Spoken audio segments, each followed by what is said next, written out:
All right. So, speaking of wonderful humans, is Janet is our next speaker. And Janet is someone who's come to me through a very dear friend of mine. And I've been very excited to know her because she takes care of about a very important part of business. It's a part of your business that when I think about self-love, I think about loving your business. I think about making sure that you're doing well in the details, all the details, which include all of your money back end details.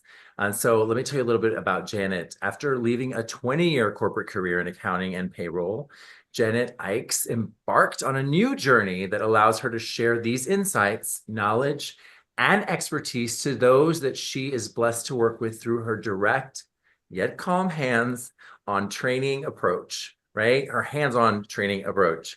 And that's really because she is very much gifted and very much cares about these details and the areas of your business that you may neglect or not want to see. She has a passion to create financial systems and frameworks to help her clients to work smarter, not harder, and most importantly, to keep their money in their pockets, right? As opposed to sneaking out in other directions because you weren't diligent in the details. In addition to providing training and consulting, she's also the author of Money Doesn't Spend Itself, So Where Did It Go? Which is a simple solution to build a solid financial foundation. Welcome to the stage, Janet Ikes. Hello, Janet. Dr. It's just a pleasure to be here. And it's exciting. And yes, it's getting later, that's for sure, because I think it's dark where I'm at. So Is it really? It's already dark? it's already dark. This is like crazy. But Yeah, welcome. yeah. It's a beautiful sunset here. I wish I could show it to you all, but that's for another time. Janet, I'm excited because I think the first question, I wanted to take a little bit of a different angle with this question around love and leadership. And that's really because you deal with money and you're managing a business's money, right? As we think about love and leadership, what's the tie between the money that you're generating from the business that you have and love? I think when you're looking at it, money is really a tool for love, if you come right down to it, because it opens up possibilities. It truly opens up possibilities. I say about keeping more money in your pocket, because when it's in your pocket, you can decide where it's going to go, which means you can then bless others if you choose to. You can be an abundant blesser. And that is one thing with business owners that I really want to encourage folks is when we can get a handle on our money and it becomes a tool for us to have our lifestyle. But more importantly, how can it be a tool for us to bless others in ways that we can't even imagine? We're talking about possibilities. I love when it's possibilities. What's out there? What can we do? What directions can we go?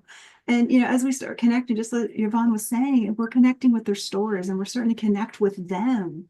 All of a sudden, different opportunities, shall we say, present themselves.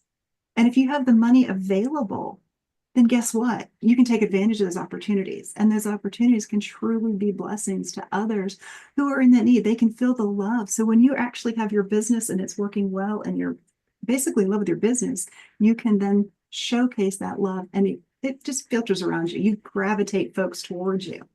And I think that makes such a huge difference. But in order to do that, we got to focus on profits, whether we like it or not. We still have this practical problem Yeah, yeah, yeah. that Well, and gets in the way. it's an opportunity, and that's why it's so important to know. I think so. I don't know if you're listening and you feel sometimes anxious about the money in your business, the details in your business. I'm that way, right? You want to be diligent with the details, but you're like, I'm diligent with the details in my delivery and my speaking and my message and my service and right. And then you got this whole back end system, right, that you get to also be diligent with. And it's not that's wonderful, but it would also be wonderful to have someone you can trust in that area. So put yes in the chat if you're someone that feels like you get anxious about the details in business, the details in the back end. And Janet, I'm very curious about really what some of the common money pitfalls in running a business, and how can we leverage, right? How can we leverage um, how can we leverage love and leverage diligence to deal with those things? Well, we're called to be good stewards. So let's face facts. We are to be good stewards of what we have. And in order to do that, we kind of got to know what we have. It kind of Yeah, comes back to that, it's which important. whether we like it or not, you can't manage something you have no idea what it is. You just cannot. And so in order to do that, and how do we make that work? Well, let's think about this. We can use love in that stewardship of our own personal values because it's a reflection of us. Money is a reflection of us. Our business is a reflection of us. It's a mirror. So how you run your business, how you run your life, they reflect each other. And thinking about that, and when you start going, we fall into pitfalls because, as you mentioned, a lot of business owners, especially when it comes to the numbers, they're confused. They're going to hide over here. You're going to stick your head in the sand because it's Yeah. overwhelming. And if it's a confused mind, what do? Nothing. We do nothing. When we get so overwhelmed and confused, there's no way to even, you just give up. But that's not going to be substantiated for your business. So how in the world can we do that? We fall into pitfalls because we don't know. So often we don't know what we don't know. So that's part of the pitfall is as you're running your business, you're just kind of guessing on what money's coming in, what money's going out, because they don't have a tracking system. It boils down to a system. I talk about systems all day long. I love systems because I don't want to work that hard. I want to work smarter because you know what? I've got other things I want to do. I want to be able to run my business, but then I want to be able to have a profit focus on it. And I want to make sure I'm tracking my numbers so I know how and what opportunities when they show up that I can actually take advantage of. So I think one of the biggest pitfalls that I see so many business owners falling into is they have no system in place to track their numbers. And here's the best part. It can be simple. And that's what people think I'm crazy. No, it can be simple. You start with two, just two numbers. That's it. Just two, income and expenses. I We was gonna start say revenue and cost. start there because we got to start where we're at. We have to start where we're at. And that's okay. It's okay to start where you're at.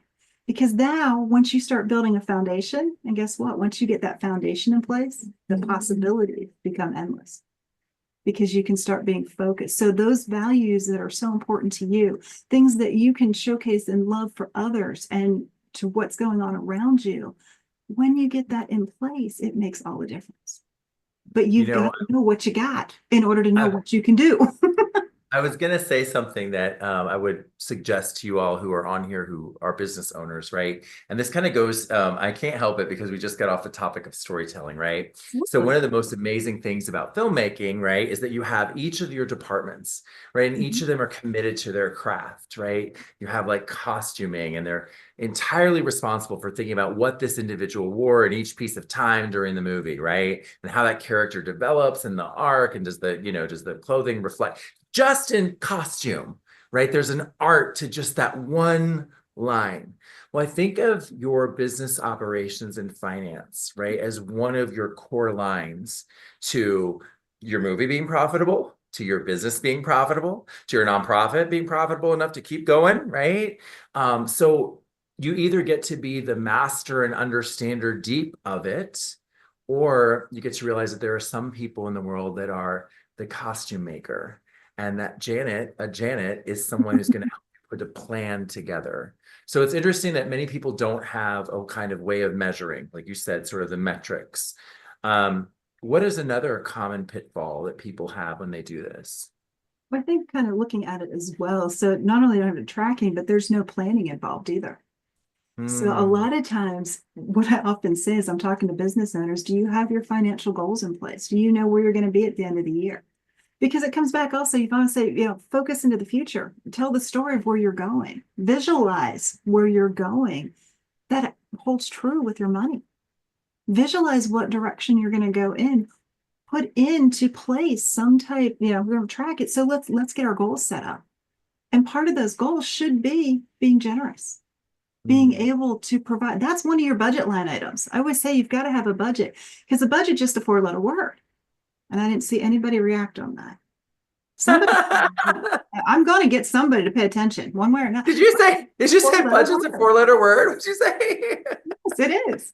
It is just a four-letter word. And people think I'm crazy. Well, I am. I love numbers. Okay, now that we've established that, budget is just a four-letter word. And you know what that word is? Plan. That's all a budget is. Budget's just a plan. You start telling your money where to go instead of wondering where it went. That's what it boils down to. So I see folks, one of the pitfalls they run into is they're not planning. They're not visualizing where they're going to go. And so you can throw dartboards, darts at a dartboard all day long. But if you don't have that plan in place and you don't have that system to track it, guess what? You're throwing all those darts, but you're blindfolded. And worse yet, you didn't realize that the dartboard moved behind you because you have no plan in place. You have no compass. You have no GPS. So that's one of the biggest things that I see between tracking and lack of planning that causes so much stress on these businesses. So it's really hard to lead and it's really hard to run your business effectively if you're constantly worrying about where in the world things are going. What, are we going to have enough money to do this? Are we going to be able to do that? And the opportunities are going to present themselves. And now you can't take advantage of them because you're so busy in the chaos of what's happening. But if you can take a step back, get a good system in place, get a good tracking system in place, get a good plan in place, guess what? Now it becomes a journey. And that journey can be exciting, it can be fun, it can be enjoyable, and most of all, it can be filled with love in the direction that you want it to go. Right. It's interesting to me. One of the things I saw a lot in creating product, creating concepts, creating anything in business is that it's often like you got to start with the end in mind, right? And part of that is the revenue and the costs associated with anything, right? Absolutely. So I'll see a lot of times I've noticed and actually this doesn't matter. It's the same issue in small business and I see it in huge business where you're like, you know what, let's create X. And you're like, okay, let's go create X. But have you thought about the cost of X per unit? Like how many hours you're going to spend doing? And that's the one that's missed is hours. People always, business owners are notorious for it. That's a pitfall that they fall into. They forget to account for the hours. Right. So it's like everything, it's like, but here's the thing, it happens at the big level and the small level, right? So I don't know how many times you'd be like, oh, let's implement this new software package. And you'd be okay. And so what are we going to do? Or we're going to go touch this many clinicians and this many front office workers and this many back office. Okay, how many hours? Okay, well, have we thought of deploying it online? Can they learn it online? Is it going to learn? Are you going to learn it in the software? Well, that's good. I mean, there's so many ways to think about it, but ultimately, if you haven't thought about the cost when you're creating the new idea, you really haven't thought about the whole circle getting to that bottom line. Absolutely true. That is absolutely true. And as you revert from there, and I always say when I start to set up a system for anybody, where do you want to go? Like I ask a ton of questions up front. I drive my clients nuts when we get started, but that's okay. That's my job. Is I need to know where we're going. What reports do you need this system to provide you so that you can make good decisions? What reports would you like to see? And one of those reports is, what does it cost you? So each whatever revenue source, what's it costing you? What program do you have? What are the costs associated with it? Can you push a button and get that answer? You should be able to. If you can't, we need to talk because there is ways to do that. So, and I think that's if you're not thinking about that, it makes a huge difference. And it gets a lot of people tripped up in business. And it causes a lot of grief that it doesn't have to be. But you don't know what you don't know.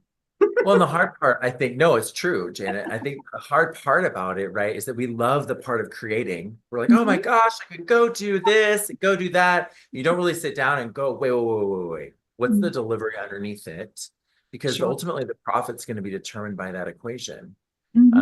What's your ROI? Everybody talks about ROI. Well, there's lots of acronyms in the accounting world. I can glaze people over with all the acronyms in the accounting world. But what's your return on your investment? But even software, if you don't understand the software, it can be more detrimental than it's worth. I find that a lot with business owners as well. They roll into a new software because every little shiny object is going to make it better. But if you don't understand how to make it better and how to work it, you use 10% of the software you got. Like QuickBooks Online, that's the one I have niched down into because I have found that I need to understand it. Therefore, I want to use at least 90% of it. Most of my clients, before they come and we start talking, use 10% of what that system they bought into.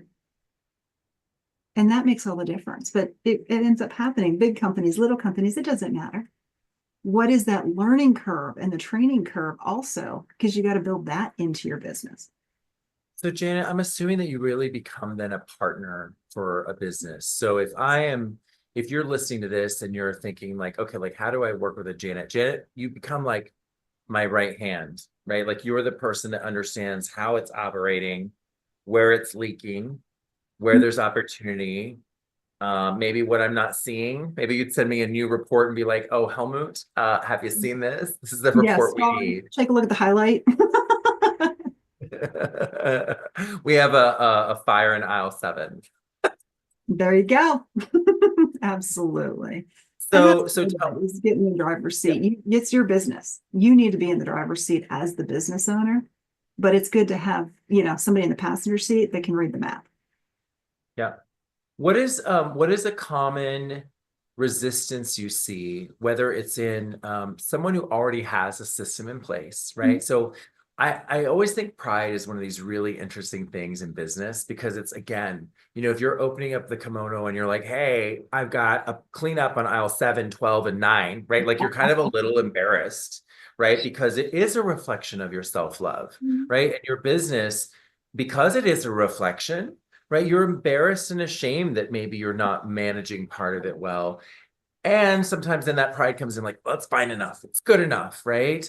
How do you get people over the hump of sort of that fear in terms of working with their financials and their business? And how could someone expect to kind of experience the process with you? Or do I have to show you everything immediately? And what's it feel like? I am very different. For the main fact is, you know what, we start where we're at. And one thing I've learned a long time ago, my job is not to judge anything. And they're just numbers. I come from a corporate background. I knew way too much. It's just a fact of life. Probably very similar to Yvonne. There's just, too much. It is what it is. Because I was the payroll manager. And when I left the bank, we had 1,100 employees in 3 different states. I knew too much on a lot of the commission plans, the commission structures. They're just numbers, and that's one thing I think that I've been gifted with in the respect that I just treat them as numbers. I can do that. They're just numbers. So let's see if we can figure out what the numbers are telling us, because once we figure that out, now we can take it the next step, because now we can start telling the numbers what to do. And so I think as we start talking and I start working with my clients, one of the things I share is like, I'm not here to judge. It's not my job to judge. You've got numbers that aren't, doing what they're supposed to. They're not behaving at all because you have no idea where they're at. Let's see what we can do. Let's just throw the numbers out on the table and figure it out. That's my job, is to help you figure out what these numbers mean so that we can start moving forward and putting them where they need to be. And I think that's kind of one of the areas and the focuses that I try to do when I'm talking with folks.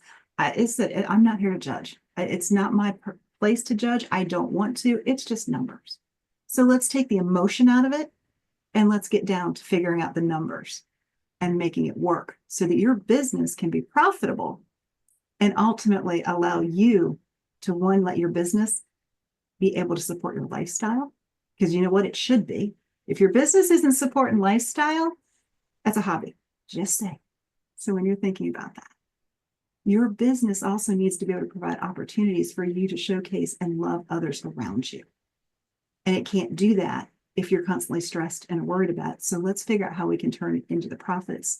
Take them just as the numbers, take the emotion out, and start running our business off the numbers, not our emotions.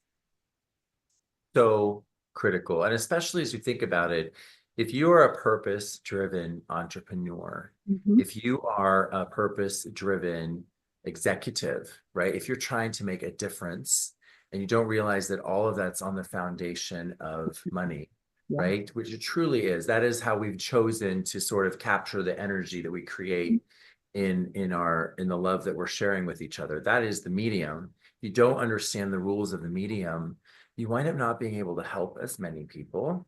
You wind up not being able to really impact as many people. Mhm. And you can't then leave maybe a legacy gift um or a vision for others after you, right? That you can then that maybe you've prepared um to be able to carry on the work that you're doing in the world, right? So as you think about this, Janet, I'm curious if is there ever a time when you you feel like it's not a good fit for someone, and how would you tell them to go about figuring out who's the right person, right? Because I could work with you, I could work with other individuals. What is your recommendation for going through? Because it really is a marriage and a kind of partnership, right? As you're looking for someone to work with on, let's call it the other side of the love game that you're doing in your business. Yeah, I mean, there's a lot of folks out there. And I think the biggest one is you've got to have that connection with them. You've got to have a rapport, and you've got to have, most importantly, trust. If you have a hesitation working with somebody, there's a reason for that hesitation. And you need to be a cognizant of that. And I know I'm super direct. I'm very straightforward. I am not going to do everything for you. It's not my business. And I tend to be very straight up with that because I want to partner. And if you're looking for me just to do it, we're not a good fit. Will I do it and help you? Sure, absolutely. I have a team that we can do the bookkeeping for you. I can do a lot of training and support. That's not a problem, but it's still your business. So I want you to make sure that you connect with somebody who understands that this is your business and they're there to support you. And as you're looking through, making sure that you have that connection with that person, that at least you like talking to them. Because if you don't like talking to them, it's going to be really hard to get what we need. Yeah. It's And a I think challenge. also recommendations, I think, is so important in this case because you really want to know Exactly. that they're working with other And I was going people. to say, yeah, Right? talk to others and see. Yeah. Because it's really, I mean, we use the term marriage, right? But if you think about it, it's such a precious part of who you are. The Mhm. money you're generating in your company, the money that you're generating in your business, that if you don't have trust as a foundation to this individual, especially with money, because it can walk out the door if it's the wrong individual, it's Mhm. super important to have that. Let me ask you this. What do you think you see as a major mistake? Like, how do I know and particularly I think because I'm going to make the grand supposition that if we're in a large corporation, we have a finance department, right? We have a finance Well, if team, not, you probably aren't going to make it very long. right? Right. And, like the reality is, I mean, I know I grew my love for numbers when I was working in large companies, and you're getting to review that every week, and you're in the detail of the variable costs, and et cetera. But as you think about entrepreneurs, I ask this because this is sort of the space that you sit in mostly, but you do small businesses as well, right? Small Uh, business is my focus. Yeah, pretty right. much. Okay. Right. So, so as you think about that, what is the common mistake you see people in terms of making a decision to work with someone or not at all? Where do you see them maybe messing up? They don't see the value in it. People Mm, don't see the value in getting a good system in place. The problem is when they figure it out, usually the IRS is knocking on the wall. mm, They can't get a loan because they have no financial statements, because they hadn't taken a step back and realized the value of what we can bring to the table. I had a client the other day that actually a client that I trained them, got them all trained, everything was right. Because that's I have definitely a teacher's heart. I've always have. I love that part of it. And I got her up and running and something went crazy. And she called support and she was beating her head against the wall. And I happened to run into her at her networking event. She goes, I need to talk to you. I'm like, okay. And she explained the situation. I gave her a pretty good idea of what it was. She goes, I need you as my support staff. And I think that's also a piece of it is people don't realize how important it is to have somebody that one understands the system that you're using, the ins and the outs of the system. And I always say I'm so different because I got to play in a box. I'm in accounting. It is what it is. I got to play in a box, but my box doesn't have square corners. I need to make sure your financials are structured so that you, as the business owner, can actually make good decisions. And at the end of the year, we can send the same reports to the accountant and they can do your taxes for you and make sure you're taking full advantage of the tax deductions that are available, because let's not pay more than we have to, but let's pay our fair share. And if you're not paying taxes, by the way, you're not having profits, you're probably not going to be in business really long. Profits are a good thing.